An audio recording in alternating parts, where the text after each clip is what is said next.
Oturum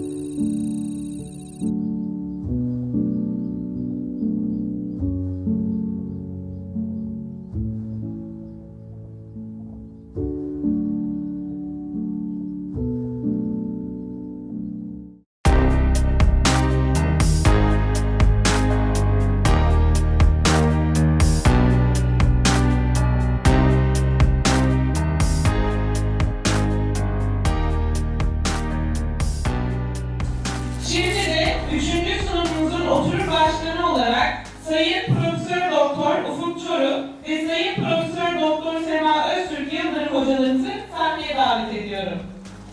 Now, as the chairs of third session, we would like to invite the Professor Ufuk Çoruh and Professor Sema Öztürk Yıldırım. Hocaların söz sizdedir.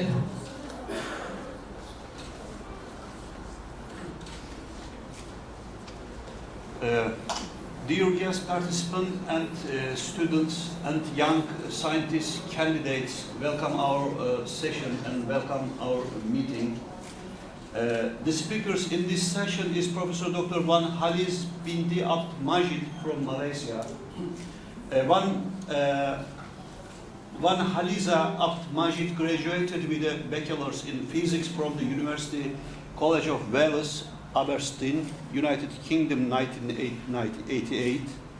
In 1999 and 91, she worked as a tutor in the Department of Physics at University of Malaysia while completing her master degree.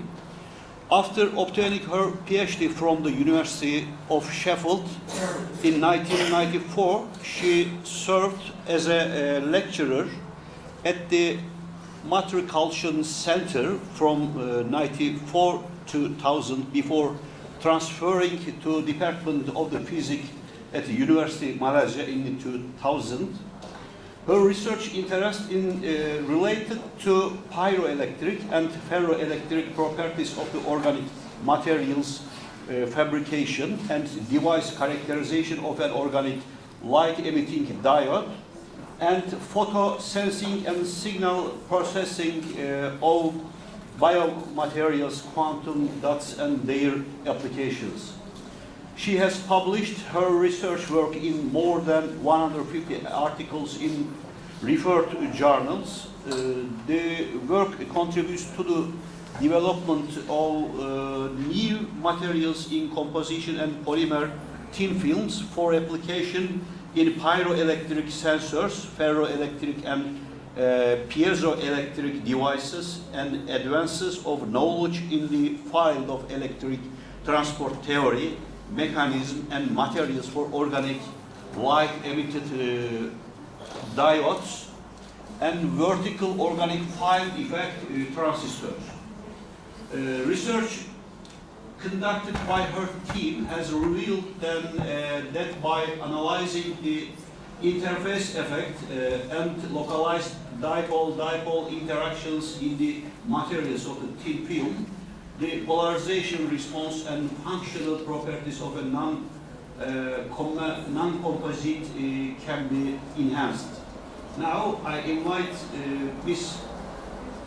Majid to stage for her presentation.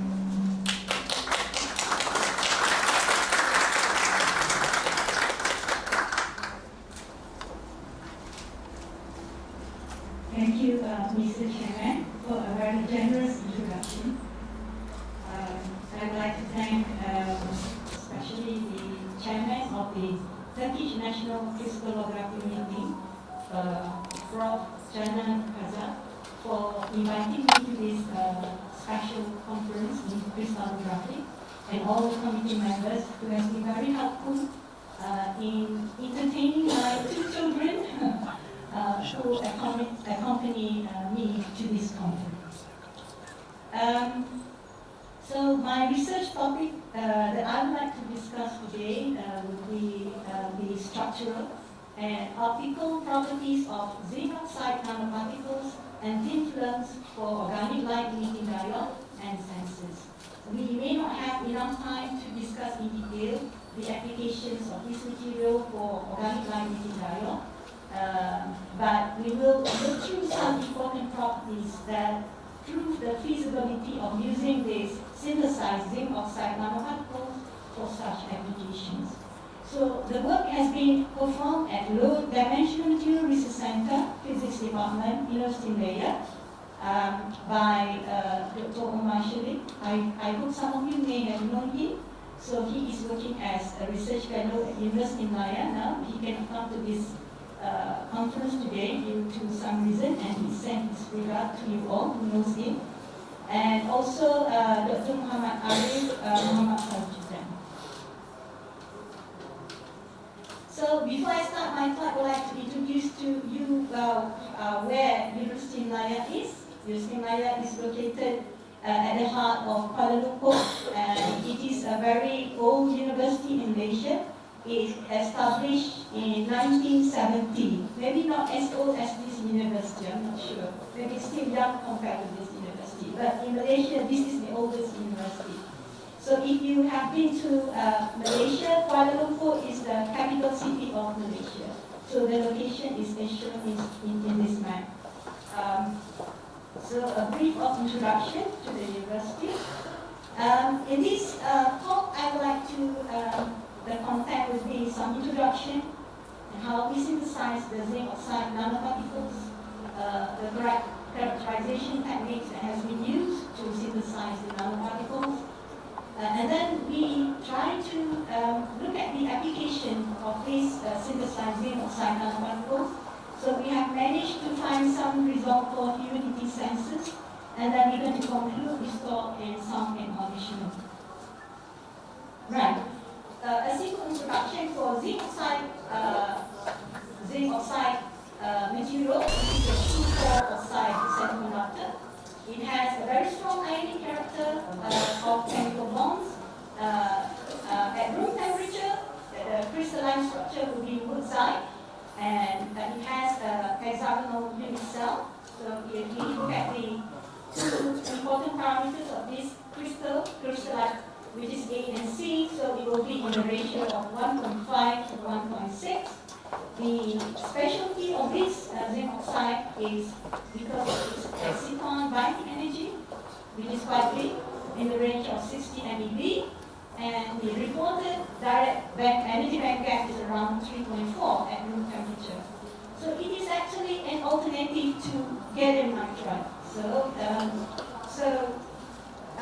it has advantage compared to gallium nitride because we can produce zinc oxide at a very low production cost compared to gallium nitride, and it has excellent radiation resistance with high electron mobility, and also it has greater exciton mobility comparatively to gallium nitride, and you can also grow crystal out of this zinc oxide.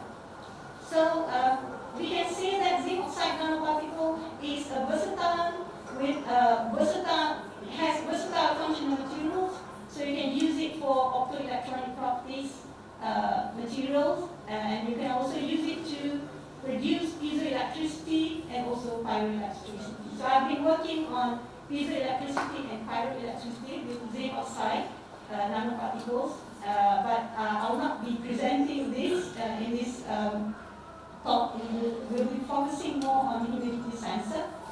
And why you can use it for piezoelectricity and pyroelectricity is because the spatial distribution of this zinc 2 plus and oxygen 2 minus tetrahedrons will mix ionic covalent character, so it has intrinsic polarity.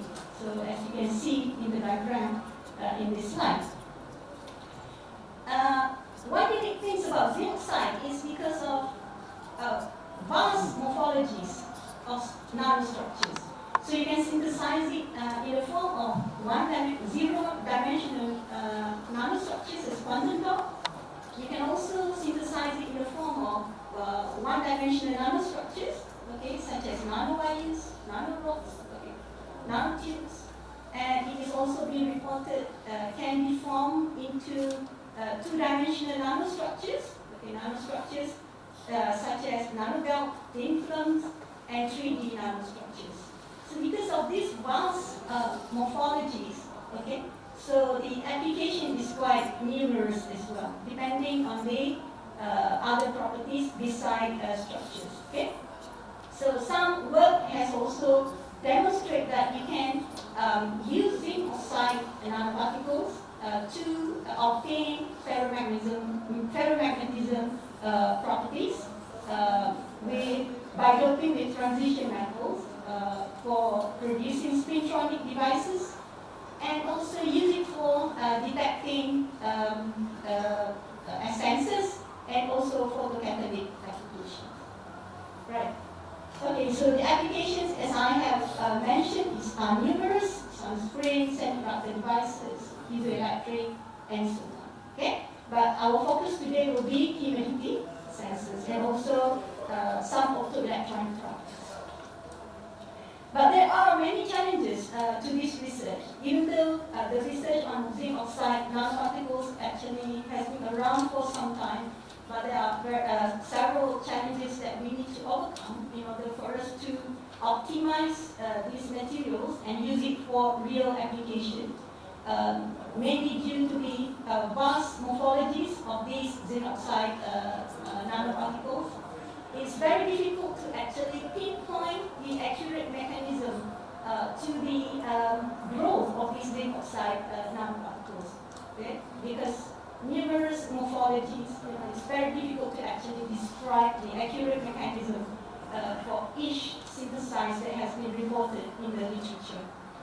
And another thing that needs to be researched on is the ineffective surface passivation, interfacial charge recombination, and long-term stability. This also has been an issue, which caused poor electron injection efficiency in the research of photovoltaic devices. Okay? We also need to do adequate studies to look at the impact of facet selectivity, structure, and morphology of zinc oxide nanostructures in relation to the efficiency of solar cells, and also the mechanism need to be conducted, okay, to actually optimize the performance of zinc oxide nanoparticles. Another issue that has been around for so long with this zinc oxide is the band position and band gaps, which depends on particle size. So it is quite challenging to create effective heterojunctions for efficient charge separation and photocatalytic activity. And zinc oxide nanoparticle has also been used in biomedical applications, but there are challenges to actually understand the mechanism involved in this application. So these are the challenges that need to be addressed for those who are working in zinc oxide nanoparticles.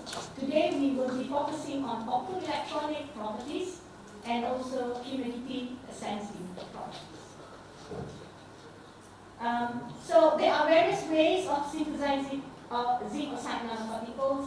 So as reported, you can synthesize it using wet chemical synthesis, solid state synthesis, and vapor phase synthesis.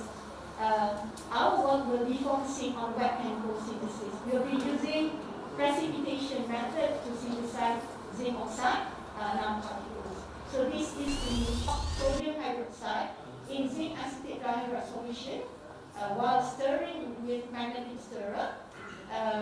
And then you drip until, when you control the pH, until the pH reach about 10. Okay? After that, you use centrifuge, okay, to obtain salt gel.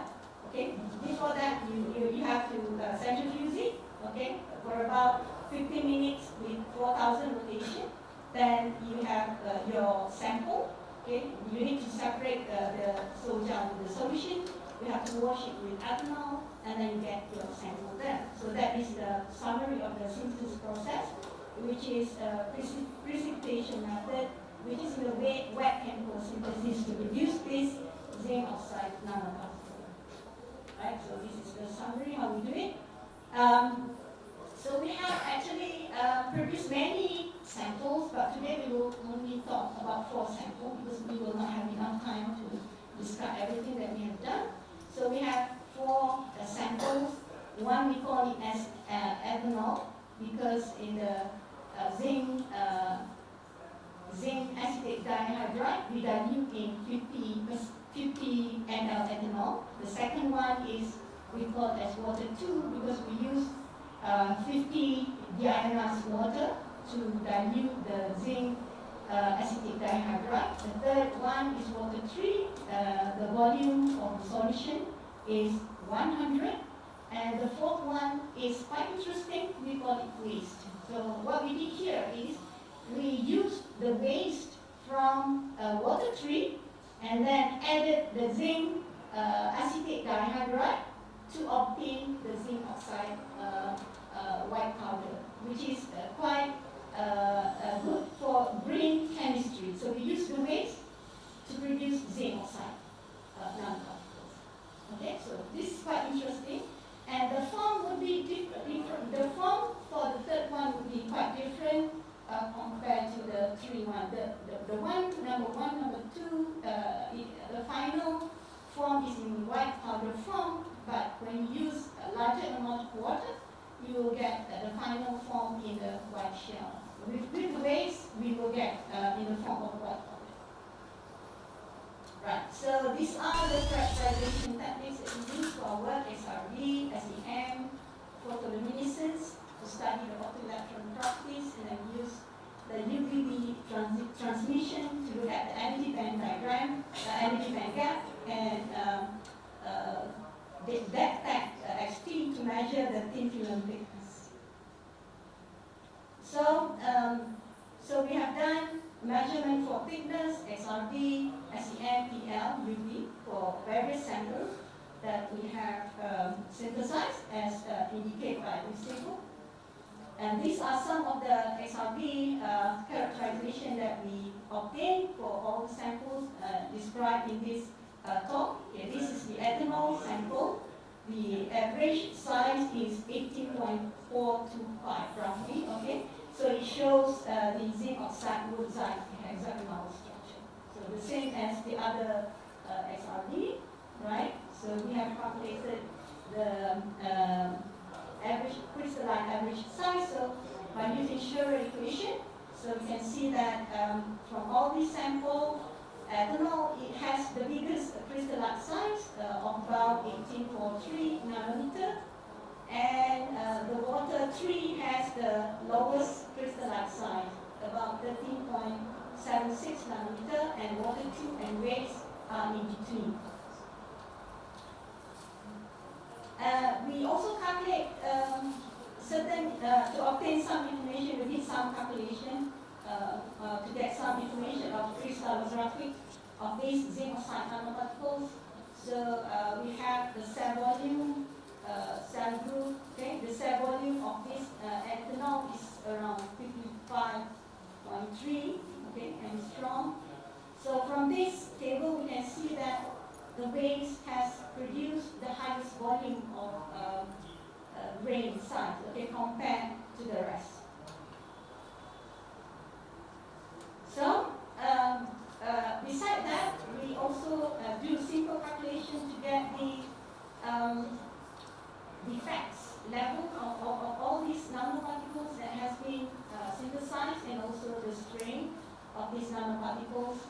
So from this information, we can make a conclusion that ethanol produced the highest crystalline size, the waste sample has the highest volume, the water tree has the highest defect and strain. So we just identify it to see whether we can relate all these properties to the optoelectronic properties that we're going to get later, and also the humidity sensing properties. This is the same FEM characterization that we get from ethanol samples. So you can see the structures of these zinc oxide nanoparticles. So the rod size, if you look at the side pitches there, is about 34.5 nanometer. The diameter of the hexagonal structure is around 3.33 nanometer. compared to the sample that produced for water 2. Water 2 has smaller crystal the grain size compared to the weights, compared to the previous, which is ethanol, right? So these are the only FE sample that we obtained so far. We're going to do more for other samples, but for the sake of today's presentation, we only present 2. Then we do the thickness measurement for thin film by using this equipment.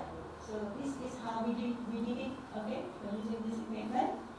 So what we have found is ethanol has with the same parameters used to measure the thickness. We found that ethanol has the lowest thickness, around 160 nanometer, and the water 3 has the highest thickness, around 370. Okay.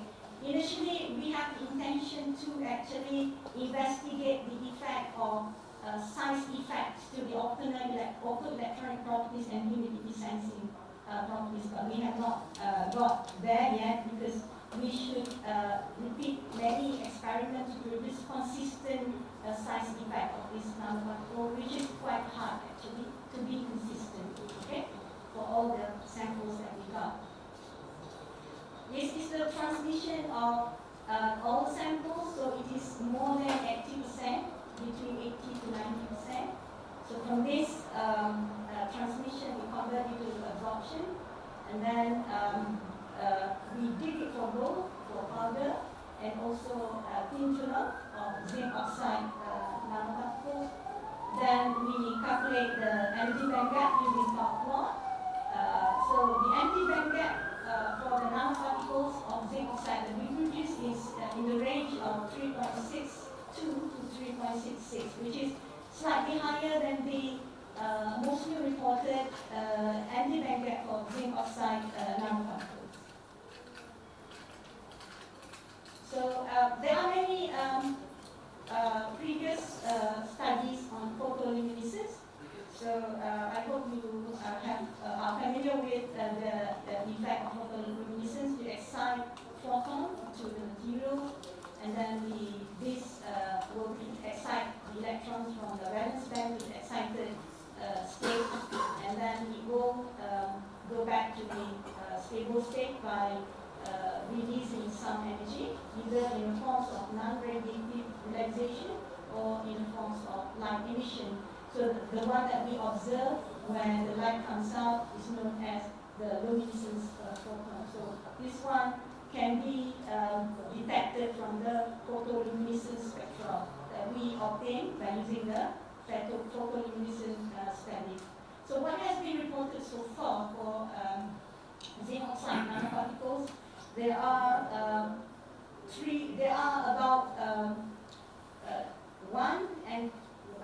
about 3 peaks, okay, commonly reported.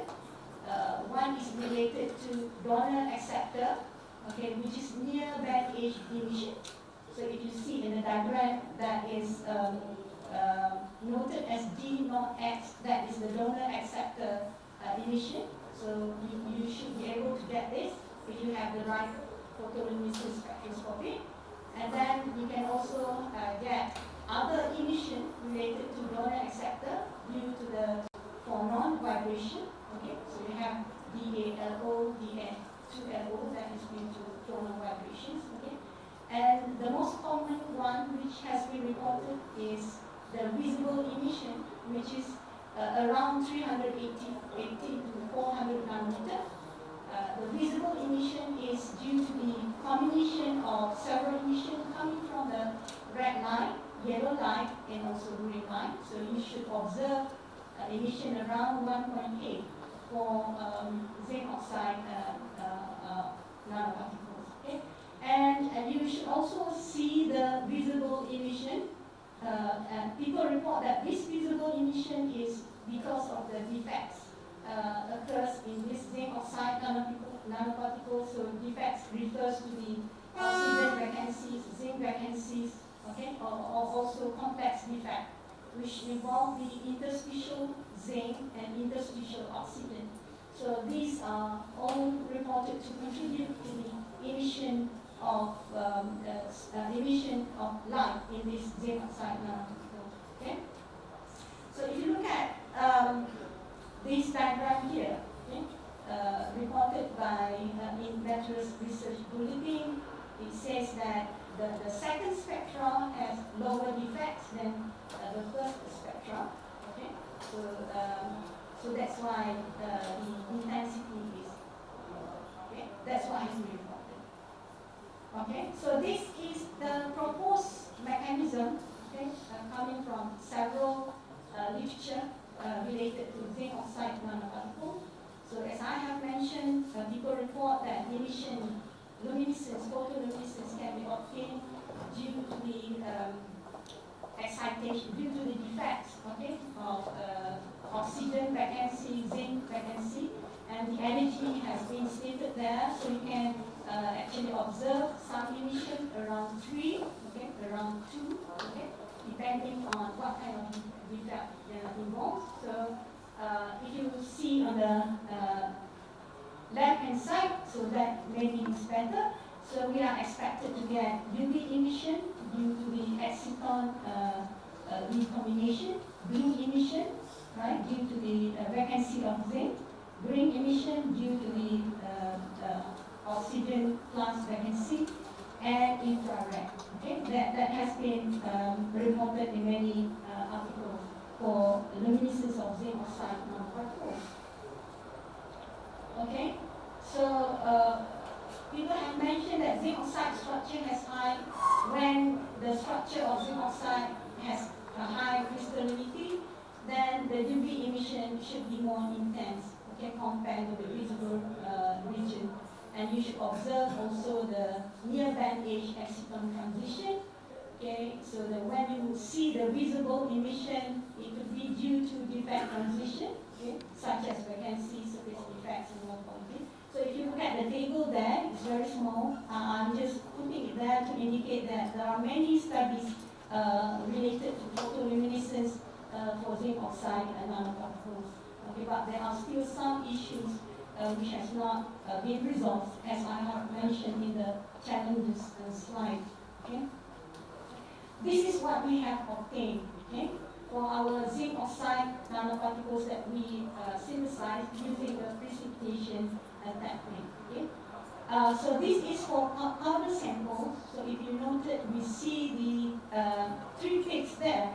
Okay, one peak, the first peak, the second peak is, as I have mentioned, is due to the UV visible emission. Okay, so people have reported it many times.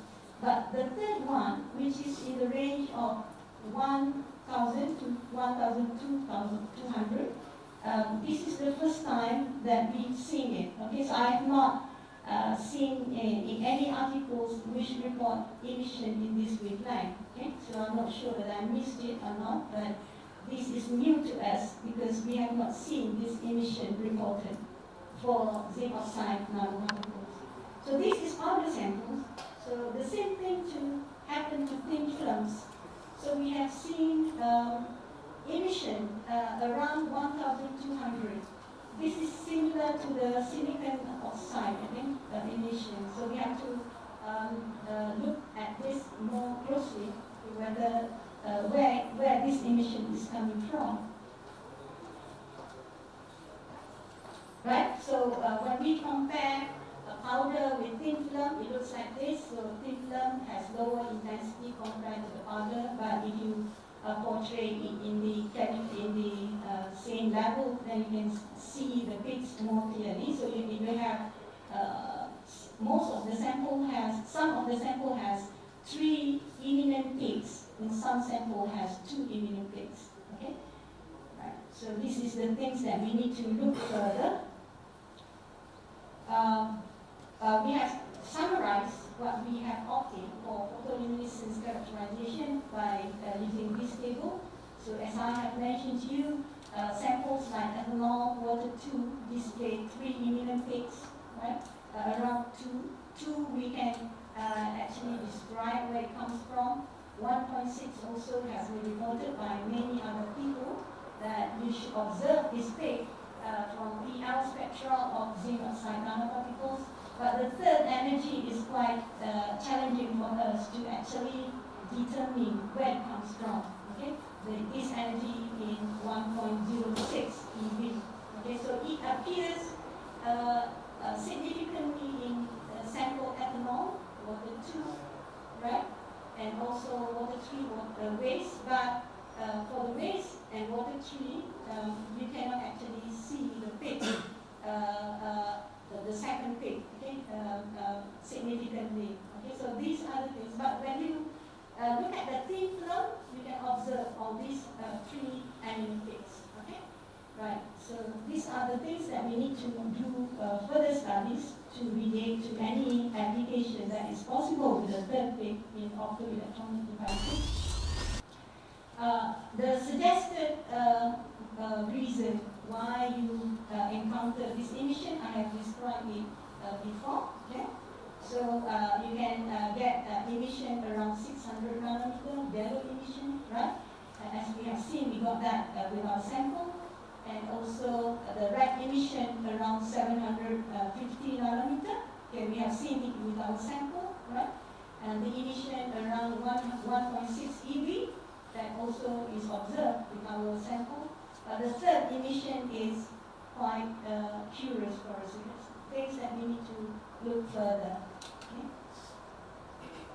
So we hope we can find some applications which can use the third PL emission for any devices.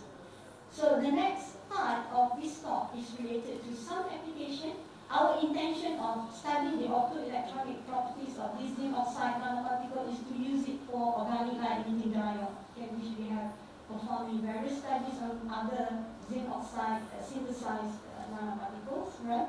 But we have not managed to do it for this batch of synthesized by using this precipitation technique. But we managed to look at the possibility of using these zinc oxide nanoparticles as humidity sensing application. Okay? So in this work we used change in the dielectric constant to sense the relative humidity of the thin film. So this is how we prepare the sample. We take the zinc oxide solution, drop it between electrode gaps. So we have several gaps from 50 micrometer, 75 micrometer electrode gaps. So we drop the solution on this electrode, and then we spin coat the solution, and then soft bake it and do the measurement. Okay. So the measurement process is like this. Okay. So this side you see the humidity sensor, and then we use humidity generator. Put our thin film in a box. Okay, and connect it to the test chamber with nitrogen gas, right? And then you can measure the humidity properties by using the humidity meter, right? So you see Dr. Omar there is doing his experiment. They're conducting humidity sensing properties for these nanoparticles, zinc oxide nanoparticles.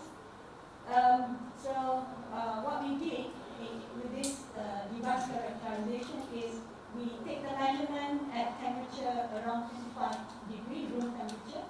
The humidity is around 60% relative humidity, and then we use test code 625 thermal hygrometer. We connect to custom-made chamber to monitor the relative humidity inside the chamber. Then an induction capacitance resistance LCR meter was used to sense through the chamber, the humidity through the chamber. We measure the capacitance in picofarads, and then recorded under the changing RH level. So we change the RH level and measure the capacitance in picofarads. Okay. So we control RH relative humidity by using ND80 humidifier. Okay. So electrical characterizations were recorded at 1 kHz, okay, with the operational frequency at voltage of 1 volt. Right, so So that the next diagram say the simple demonstration of breathing sensor, which we have. When we produce this device of humidity sensor, we test it with breathing first. You breathe and you check the capacitance, right? And then you breathe again and check the capacitance, whether there is a change in the capacitance. Then we take the sample, the pressure sample, and measure the relative humidity using the measurement that I have described to you just now. So human exhaling water vapor during breathing, we know that, okay? So when we breathe and exhale the water vapor, the water molecules will break into physisorb and chemisorb layers. So you can see in the diagram, there are two parts, okay? Physisorb layer and chemisorb layer, right? So these layers will interact with the zinc oxide thin film that we have spin coated on the electrode. Okay? So it will interact with the zinc oxide layer to produce additional electrons. Okay? So this electron will be detected when we apply constant bias to the layer. So that's how the principle of it. Okay? So the gap between the electrodes will influence the humidity sensor. Okay? So this is a capacitive type humidity sensor. Mechanism capacitive type humidity sensor, we can explain it by using low and high level of moisture exposure. So we can measure the capacitance by using that formula that I have stated in this slide. C equals to C capacity equals to K, epsilon naught A divided by D. Okay? So from there, we can actually look at the sensitivity of these zinc oxide nanoparticles that we have synthesized. Okay? So what we have seen is we have 4 samples that we have tested: ethanol, waste, water 2, water 3. We have discovered waste has the highest capacitance there, as you can see, right? So, and the water 2 has the lowest capacitance in the beginning, okay? In the beginning of the relative humidity. When we vary the humidity, relative humidity from 0 to 500, okay? So the gap, the electron gap that we use for our experiment is the 75 micrometer. We use actually many gaps, but for this talk we only displayed the 75 micrometer. Omar actually has done several gaps of electrodes, but for this talk we only select one, 75, just to demonstrate the capability of this synthesized zinc oxide nanoparticle. So we see that the operational relative humidity range of the sensors is 50% to 100%. Lower than that, you cannot detect the humidity. It is only sensitive after 50% of humidity, relative humidity. So the electrical characterization of this sensor, as I have mentioned, recorded at 1 kHz with operational frequency of 1 volt. Okay? So we measured the sensitivity, okay, from capacitance. You can calculate the sensitivity of this humidity sensor. So we discovered water 2 has the highest sensitivity compared to the rest of the sample by using the equation that's stated in the slide. Okay, so we see water 2 has the potential in terms of sensitivity. So it's the most sensitive compared to the rest of the sample. And we also did hysteresis. Okay? Hysteresis is actually a representation of different capacitive response between absorption and also resorption of water. So these are the 4 samples that we have tested: ethanol, waste, water 2, water 3. The difference between absorption and resorption is due to the clustering of water molecules within the porous surface, which prevents the water molecules from releasing into the air space. Ideally, we should get absorption and resorption on the same line, so that would be a good humidity sensor. Okay? Right. So from hysteresis, we calculate the hysteresis factor. So by using the formula given in the slide there, so we see that again water 2 has the highest hysteresis factor, which is around 4.98 compared to the rest of the sample. So it means that water 2 shows the highest slight response lag between dry and humid conditions.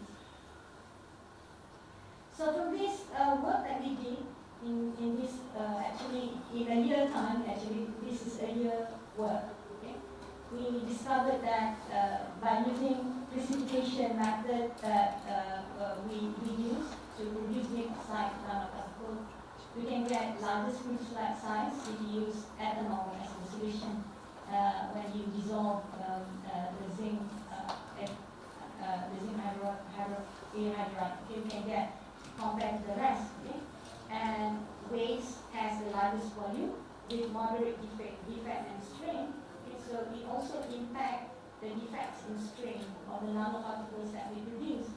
Water 3 has the smallest crystalline size, but the highest defects in strain. Our anti-band gap is higher compared to what has been reported by others. Mostly people report the anti-band gap for zinc oxide nanoparticles is in the range of 3.4 eV, but our band gap is in the range of 3.62 to 3.66 eV. So there must be a reason which we need to find out.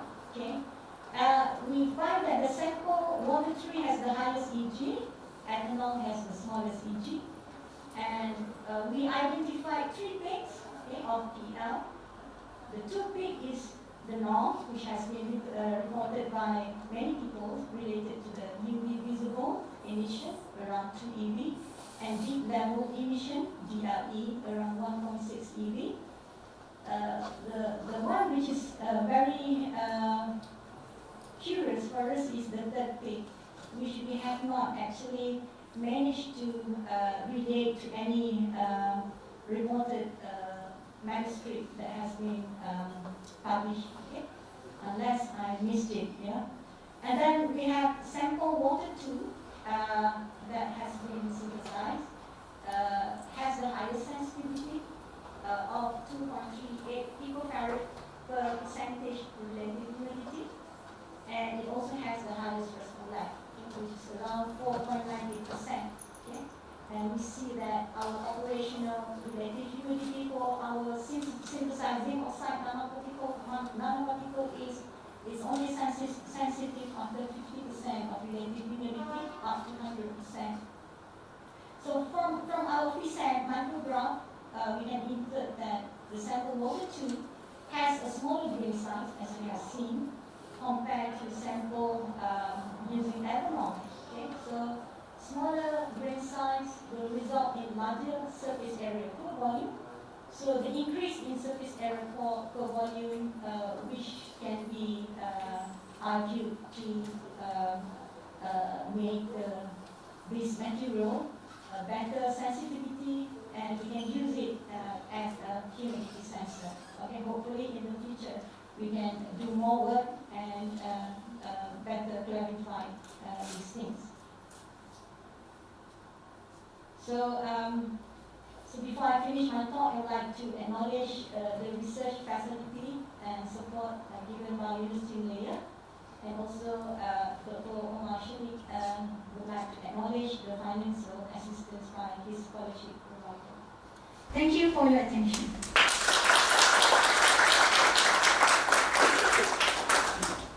Mrs. Majid, thanks for your good presentation. Is there any question or contribution? Thank you very much. Herhangi bir soru, buyurun. First of all, I would like to thank you for sharing study with us. It seems that the electrical characterization of your humidity sensor were made at only 1 voltage value. So does that mean that your sensor has narrower range of usage interval, or would you get the same results at higher voltages? I think we should get higher result, higher voltage interval, but we have not tried it. Okay. We have not tried. To be honest with you, we have not tried at higher voltage interval. Yeah. Thank you. Thank you.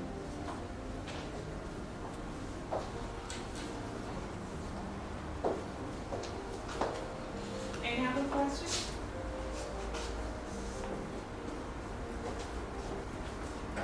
Okay, thanks. Okay.